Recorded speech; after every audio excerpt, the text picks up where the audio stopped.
and welcome to all of you. Welcome to the 15th edition of the Netexplo Innovation Forum in collaboration with UNESCO and Le Groupe Les Echos. My name is Julia Seeger, and it's a pleasure for me to be here and to present this event with my friend and colleague, Tom Bridges-Watson. Hello, Tom. Hi, Julia, and welcome, everybody. It's great to have you with us. This year, again, the show is live streamed, as you know, on the Netexplo app, but also the website, netexplo.com. So thank you to all of you who are joining us today. As you know, each year we've got 10 great innovations to assess, all of which are geared towards making the world a more sustainable, equitable, and happier place. So don't forget, this is an interactive forum, so join the conversation, get onto the Netexplo app and vote for today's innovations, all 10 of which were carefully selected by a jury made up of some 24 professors from world-renowned universities. Now, Tom, this year's edition is unlike any other we've ever seen because for the first time, Netexplo is simultaneously launching a new initiative to promote women in tech. It's dubbed We Are the Future in Tech, and it's first and foremost a network of women, of 100 influential women. We will be bringing in more women as we go, but for the first time, they're ready to promote women in tech and really serve as role models for the young generation. Exactly. It's an initiative by women for women, but that includes men as well. The goal being to ensure that the we of our slogan, "We are the future in tech," becomes a reality. Now, Netexplo has asked all of these women here in France and in other parts of the world to share with you the lessons they've learned along the way, some of the obstacles that they've encountered. So throughout the day, you'll have the opportunity to discover some of their testimony in a series of short videos. That's right. And the Innovation Forum is a very exciting moment for many reasons. One of them is because you get to discover what the global tech trends are, tech trends that have been identified based on more than 3,000 innovations that were spotted throughout the world and throughout the year by the observatory and its network of professional academics. Exactly, because as you know, Netexplo stays ahead of the curve by tracking weak signals. We were talking about the metaverse 18 months ago, long before it became a buzzword. That's right. We did predict the metaverse, and we did also give a unique take on Web3. We will be talking about the emergence of Web3 later on today. Now, on top of discovering the 10 Netexplo Innovation Award winners and the global trends, you will also get a unique take by leading specialists making sense of the biggest emerging issues in tech, because it's not just about technology, it's about what you actually make of it.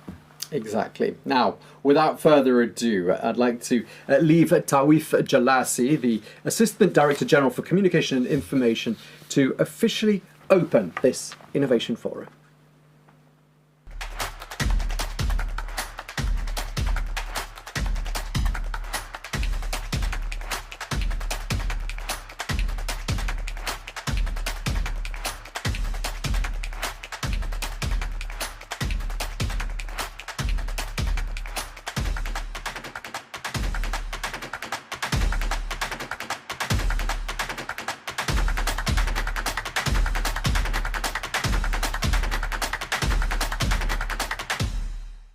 Excellencies, ladies and gentlemen, on behalf of UNESCO, I am pleased to open the 15th edition of the Netexplo Innovation Forum. Since 2011, UNESCO has collaborated with Netexplo to observe, understand, share and question trends in the field of digital technologies. Through the Netexplo Forum, we have witnessed a decade of new ideas and technological innovations in the service of sustainable development. UNESCO was founded to build peace in the minds of men and women in recognition of the globally interconnected phenomena which impact our societies and our planet. This includes climate, access to information, and the protection of human rights. The COVID-19 pandemic clearly emphasized our global interconnectedness. It underscored great inequalities, including the access to technological solutions which are needed to sustain economic livelihood and the enjoyment of human rights, such as the right to education.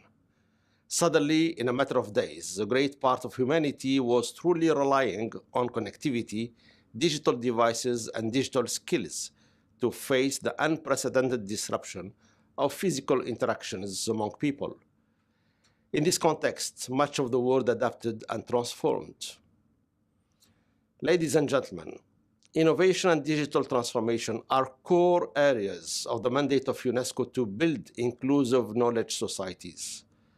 Fostering a technological environment in the service of humankind through the development and dissemination of knowledge and skills is actually one of the 4 strategic objectives of UNESCO, but also something that I do prioritize personally. The Netexplo Forum will be highlighting the latest evolutions of the Internet towards a decentralized architecture for web content ownership.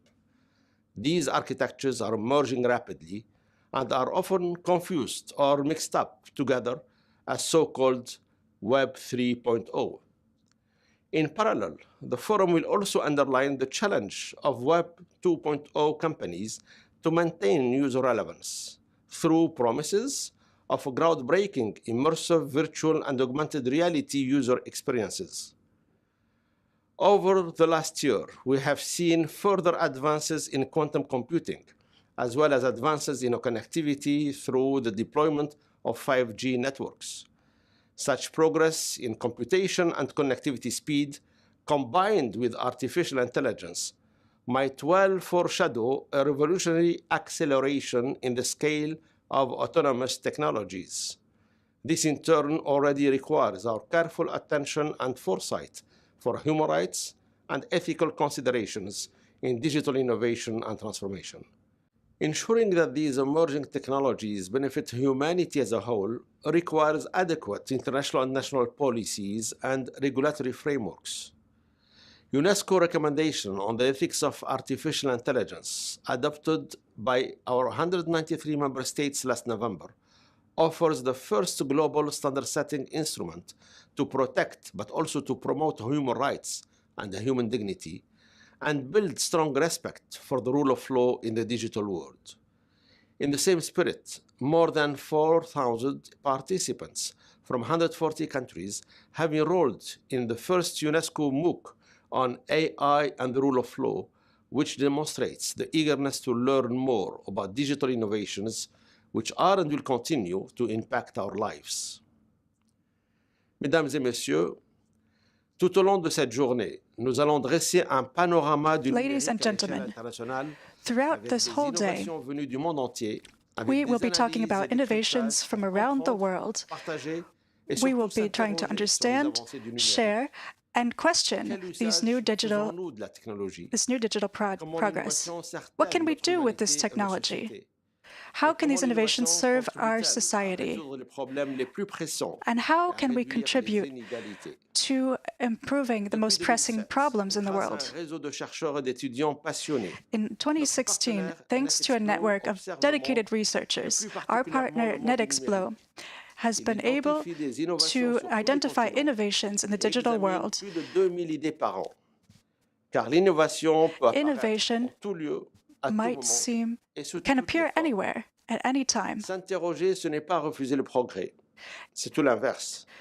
En nous interrogeant, when we question ourselves, we're not going backwards. We are exercising our creative minds. This is how we can analyze digital trends from all continents and all sectors. Digital technology has become a major driver of transformation, whether it's political, economic, industrial, or other. But there are many disparities that remain today. People's equality is a priority for UNESCO, and the Netexplo Forum shows the key role that women must play in digital innovation and its uses in societies. Sustainable and inclusive development. The digital world contains still too few women. If we analyze the paradox of people's equality, dont fait partie l'UNESCO, The Coalition for Skills, which UNESCO is part of, has tried to improve gender equality in technology. We need to promote digital skills among those populations that need them the most. To do so, we rely on the work that has been done over years. This 2022 forum will allow previous prize winners from the Netexplo Forum to inspire young women to get involved in technology. We are the future in tech. This initiative and these women's stories will contribute, I am sure, to supporting UNESCO's action to improving women's and girls' access to digital skills and also to developing gender equality in technology and innovation. I would like to congratulate the innovators of the 10 innovations that will be awarded today by Netexplo. Thank you for your attention. Have an excellent forum. That was Tawfiq Jelassi, the Assistant Director General for Communication and Information at UNESCO, speaking there. Now I'd like to turn to the CEO and co-founder of the Netexplo Observatory, Thierry App, for his opening comments.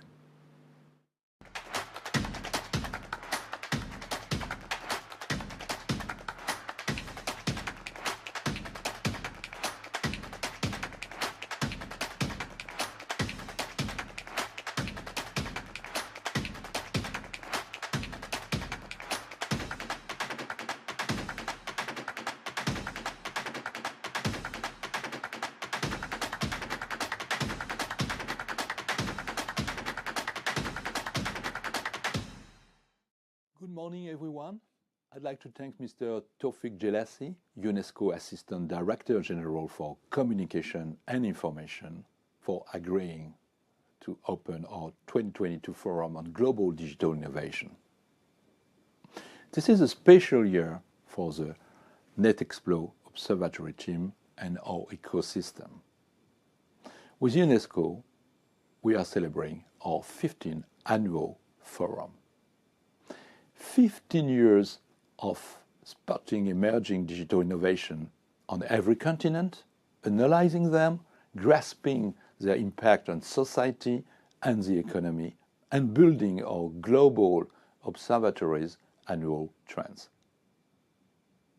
2007, the year the Netexplo Observatory was created, was also the year when the first iPhone was released, when Twitter arrived, and when Barack Obama was elected. For the first time, innovative use of social media play a key role in a major election. In 15 years, the scope of digital tech has changed greatly. It has taken over almost every aspect of our private and work lives, for better and for worse. And yet, in this complex time, tech may also be a valuable tool in meeting the many challenges we face for our future. How do we reduce our carbon footprint, save biodiversity, and foster a circular economy? How can we plan for pandemics, protect population, and speed up research to combat viruses and live healthier lives? How do we support refugees all over the world? We are fleeing war, famine, and climate chaos. How do we educate, inform, and prepare women and men for the great transformation that are happening today and in the year ahead? And how can we build respect for individual difference, gender balance, and cultural diversity worldwide? The 10 Netexplo Award winners 2022 are innovations that seek to meet these challenges. While firmly in the present era, they are on the cutting edge of global tech. The trends we have built from our Netexplo 100 selection reflects the key questions that technologies raise for our future. How do we take back control over a future that seems already mapped out in the physical world, with global instability and the fate of the planet in the balance, and in the fantasphere, in Web3 or the metaverse, when we are players in someone else's story. Our observatory spotted almost 3,000 innovations during the year, thanks to the UNESCO Netexplo network of professors from world-class universities on every continent and in every discipline. With the help of the students, they bring the exciting living material of global innovation to our attention. I want to warmly thank the women and men that make up the Netexplo UNESCO University Network for their loyalty, their contribution, and their constantly relevant vision of digital tech.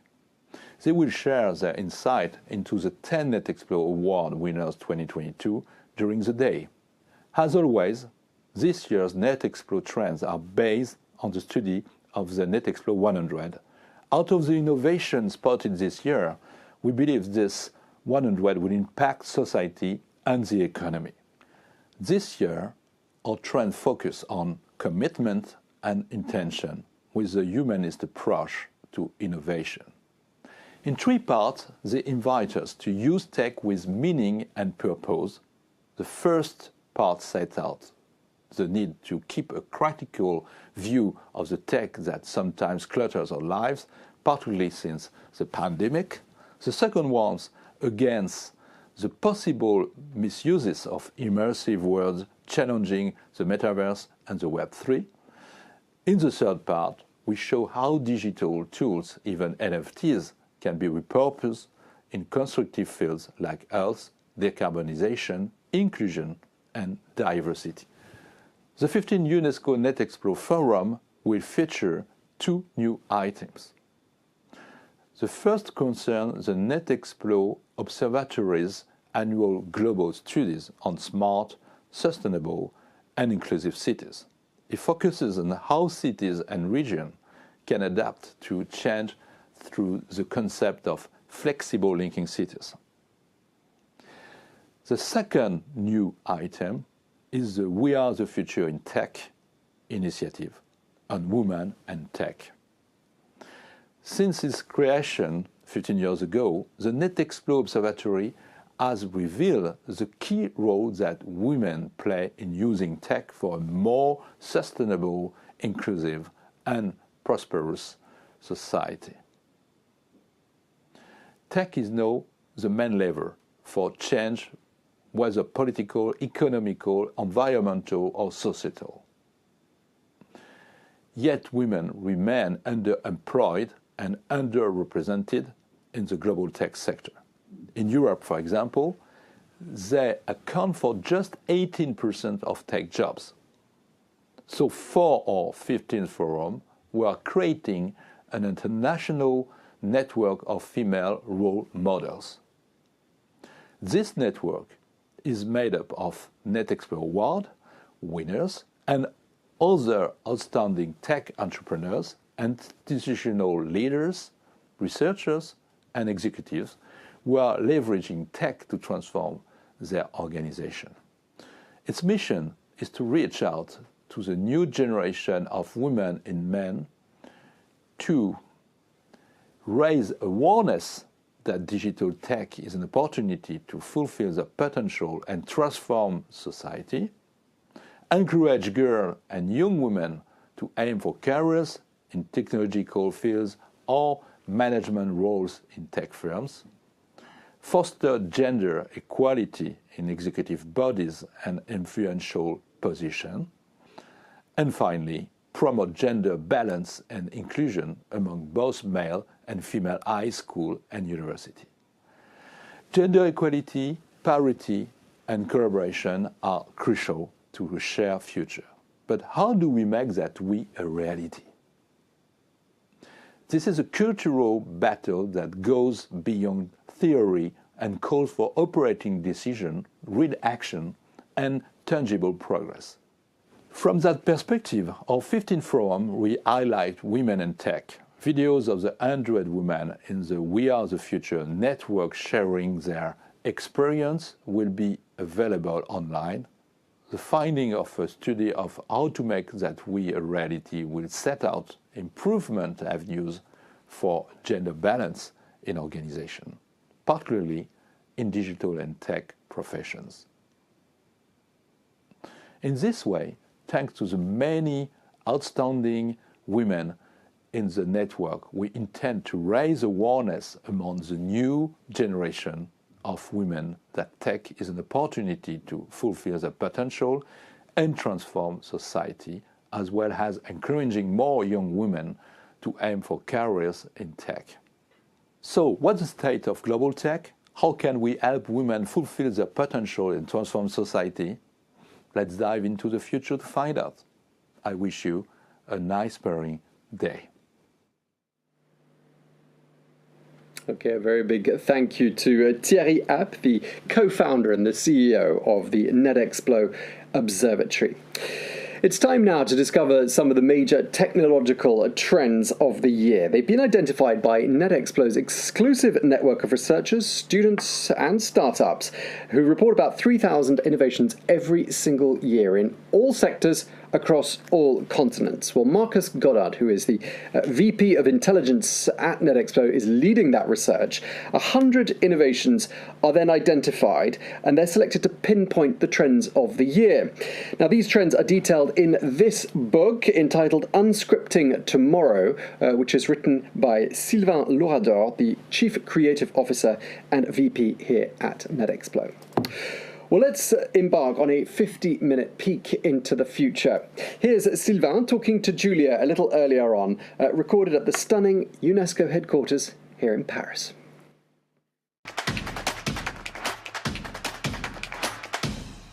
Bonjour Sylvain. Bonjour Julia. Hello, Sylvain. Hi, Julia. Why did you choose the UNESCO headquarters to talk about the 2022-2023 trends? It's a remarkable place for creativity, with incredible architects and artists like Picasso, Calder, Miro, and Giacometti's Walking Man. It's an international organization with a focus on knowledge, culture, education, and also world peace. Since 2011, Netexplo and UNESCO have been partners, as we have a shared vision of innovation, a humanist approach to innovation. Tech in itself doesn't interest us. How it is used does. Last year, the trends you found were named the new now and explored the role of artificial intelligence in predictions and also the relationships and links between these new on-demand worlds. At the time, Netexplo foresaw 10 months, almost a year before everyone else, before it became a buzzword, the metaverse. You managed to do this using a technique called weak signal detection. What does that mean? Weak signals is the method that Netexplo uses with an exclusive network of universities, schools, researchers, students, professors, and startups.